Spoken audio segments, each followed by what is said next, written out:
Hey guys, how's it going? Michael Troy here, and today we're looking at Vampirella Strikes #1, featuring some very early artwork by Ed McGuinness. So I'm going to cue the intro, hit subscribe, and I'll be right back. MichaelFitzTroytv Comic book art critiques. Snarky, and sarcastic ways. Reference and geeky gaze. 80s comics rule the day. Hurry up and turn that page. Michael Fitz Troy. Alright, so this is Vampirella Strikes from Harris Comics. I think Vampirella is with Dynamite now, I'm not sure. But Harris Comics published Vampirella for a mighty long time. Now this is a very interesting book because this could very well be the first comic work of Ed McGuinness. If not the first, it's his very early work. And I really do want to say that this probably is his first book. Ed McGuinness would become one of my favorite comic book pencilers. He has kind of a very cartoony style. He did amazing runs on Hulk and Superman, and he just did the Heroes Reborn thing, I think, for Marvel.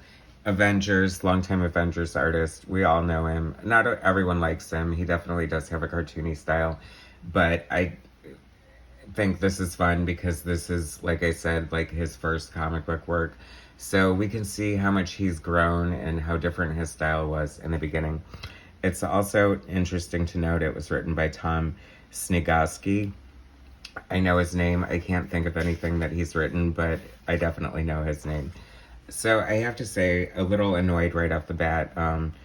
This page, like with all this like intro and everything, is like they couldn't have picked like a worse font and or color scheme. This is largely unreadable. So I read like the first paragraph and got super annoyed and decided to say screw it and just let's go through the book. So as you can see, this looks very, very different from what we would come to know from Ed McGuinness. It's very, very rough and rudimentary. I mean, I think he was super young, and so we're going to cut him some slack, but it's just interesting to see the evolution. So script, Tom SNIEGOSKI, pencils, Ed McGuinness, inks, Nathan Massengill, letters, Robin Saphir, colors, Kevin Horn and Rod Perez. And I guess that's all we really need to know. Anyway, so, and I'm wondering if this is some of Tom SNIEGOSKI's early work too, because to have all this copy on the page is like kind of, I don't know, overkill in my opinion. I think that comic books, are mostly a visual storytelling medium. So I really hate when the writers just kind of hog the whole page and like really overwrite it. I mean, obviously there are some, authors who are known to be more verbose than others. Of course, Chris Claremont is a famous one for that. That man could definitely fill a page, which is kind of funny because he worked with so many great, artists that why would you want to cover up their work unless you're just like blowing smoke up your own butt and like getting really flowery with your words. But that's not to knock Chris Claremont because he's one of my favorite comic book writers of all time. So whatever. Take that with a grain of salt, I guess.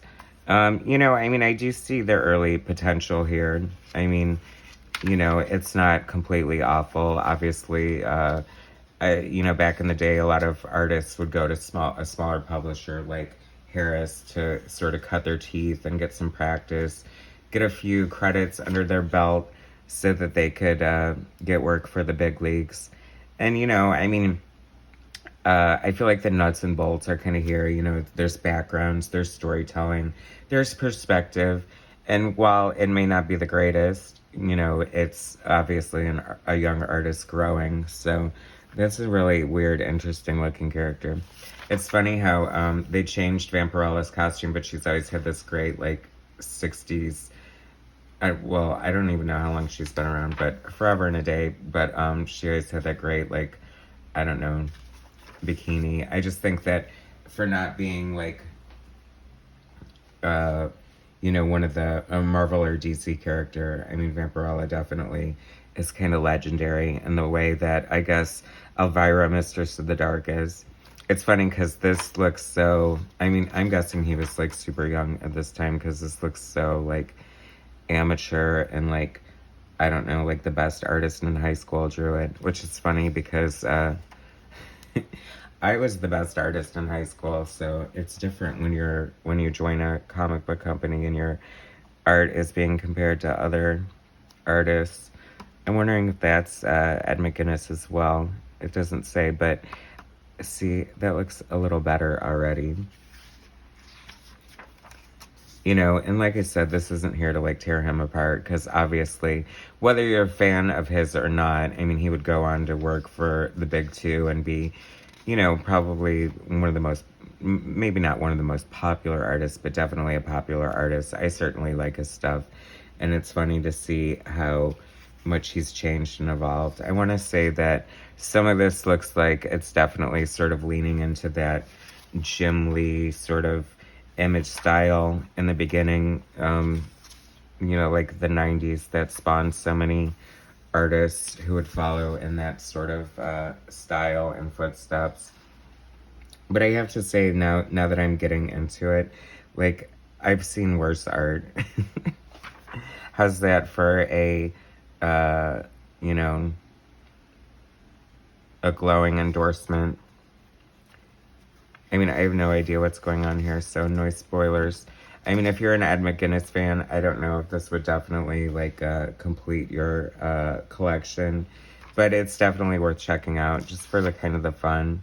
Like I said, I love seeing, back in the day, Marvel and DC, a lot of artists, I mean, just so many, like most artists would get hired based on their potential. I mean, of course, a lot of them already had it, but they would get hired based on their potential and they would get to grow and develop over the course of several issues. I mean, drawing a monthly grind, how can you not get better, right? It's very interesting because unless I missed the boat, unless this is Vampirella in a different kind of outfit, which I guess it's not, like Vampirella isn't very much in this book. Well, that's a really unflattering depiction of her bathing suit. I don't know. I'm not so sure about that one, guys. But it's funny. I mean, this is definitely a sign of the times. And, I would have given my left one for a chance to draw Vampirella when I was, however old Ed McGuinness must have been at the time. Fairly young, I'm thinking. Vampirella has always been one of those really cool characters just because she's cool. But, I mean, I never felt overly compelled to, collect her comic or read her adventures, even though she is a fun character. But, they did that vampy stuff where they kind of made her into sort of like an anime sort of character, too. I think she's returned to her, her roots with this scantily clad one-piece bathing suit. This is such a sign of the times, too, of the 90s, like the bad girl phase, plague, revolution, whatever you want to call it. Thank God that's over. Given the state of everything, I don't think we'll see that again. I mean, it's funny how comics just totally got away with just, putting half-naked women all over comic books, and that was kind of the thing in the 90s, and now I don't think that would fly too much. I just don't. Anyway, so if you're interested to check it out, that is some very early work by Ed McGuinness, possibly his first professional comic book work. So just kind of a fun footnote in history. Thanks for watching. Please subscribe to my channel, hit like, share my content, and I'll bring you some more later. All right, thanks, guys.